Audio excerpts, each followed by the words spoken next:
We took a pause to remember those we've lost to HIV and AIDS for World AIDS Day at Langston Hughes, where a powerful gathering of remembrance, awareness, and hope took place. World AIDS Day is a day to honor lives lost, to support those living with HIV, and renew our commitment to ending the epidemic. During the event, we heard from Shelley Seacrest, president of the NAACP Conference for Washington State, Oregon, and Alaska. Plus, Converge Media founder Omari Salisbury, as well as others impacted by HIV and AIDS, and advocates.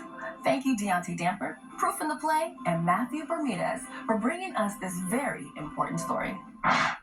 We want to make certain that if we're really serious about ending HIV right now in our lifetime, we want to make sure that we're ending the stigma and ending the discrimination.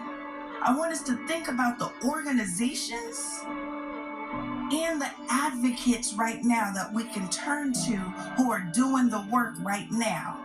So that then for anyone who's in the room, that they can know who to turn to in these moments.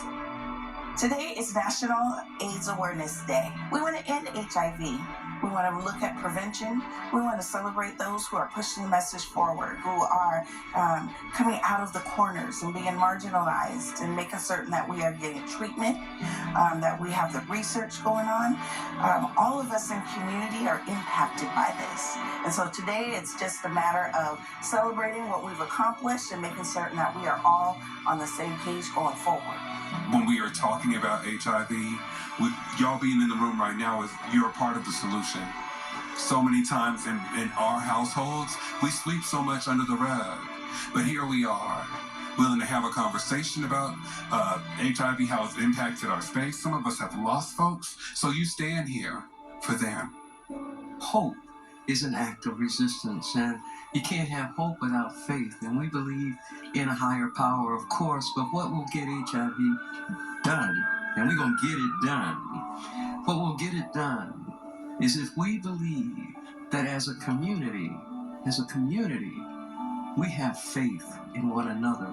And so tonight is a night of faith, a night of faith in one another, faith in you, faith in yourself, and know that we can do this. We can.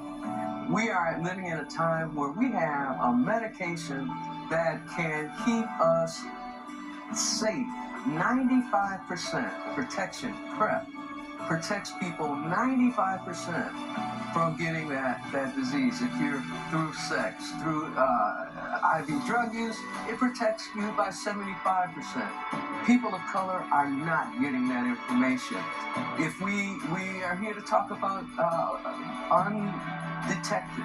If you are taking your medication, HIV, have some treatment, are in care, and your numbers are out, your numbers are undetectable, you will not transmit this disease. We're here to end HIV. When someone tests positive, the first thing we want to get them connected to care as quickly as possible. We want to make sure that they have other services they need as well. And what we're seeing is that overall, we've got 83% of people are connected within the first month. With all our partnerships, I think this is the big thing. We're working together. We've made huge progress across our county. We have further to go. We want to be able to make sure that everybody who needs care is getting the care they need in an affirming and supportive way. Everyone who needs prevention is getting the prevention services in an affirming and supportive way. And we can only do that together with the advocacy and the community that has been brought together here tonight. Today and every day, the trans community, my trans community, our trans community is under fire. Our rights debated fiercely, our right to affirming care, to self-determination, actualization, to simply exist. The struggle is woven deeply into the ongoing fight against HIV and AIDS. This fight and my message is about healthcare. For those of you who are healthcare workers or service providers, let's talk about how trans people are experiencing our services. This isn't a time for passive allies, it's a time for warriors. It's time for inspiration and resilience. If not now, then when? Not only is this a time to remember those that we have lost and to have hope for the future, but that we must fight for a policy environment that will make the dreams a potential reality and to protect the gains that we have already accomplished and continue to make improvements in that vein with HIV prevention, treatment, and care and support. For me, World AIDS Day is not just a date on the calendar.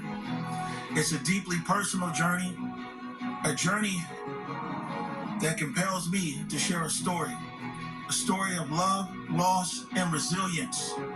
It is the story of my brother, Hiram Salisbury, who passed away in 2005 after a courageous battle with HIV/AIDS. Hiram was more than just a brother. He was my protector, my confidant, my hero. On this World AIDS Day, let us recommit ourselves to the fight against HIV/AIDS. Let us educate ourselves and others about this virus, challenge stigma and discrimination, and support organizations like POCAN and so many others in the room that are making a real difference in people's lives. Let us remember those we have lost, honor those that are living with HIV/AIDS, and work together to create a world where everyone can live with dignity, respect, and access to the care they need. Let us remember that the fight against HIV/AIDS is inextricably linked to the fight for social justice. We must address the underlying social, economic, and political inequalities that make certain communities more vulnerable to the virus. Let us strive to create a world where these things are not just dreams, but a reality for everyone, regardless of their race, sexual orientation, or HIV status. Let us work together to build a future where HIV/AIDS is no longer a threat, where everyone can live healthy and fulfilling lives. As we reflect back on World AIDS Day, let's remember that our fight against HIV/AIDS is far from over. The day is for remembrance, awareness, and action. Let's continue to show up, speak out, and support those affected. Together, we can make a difference.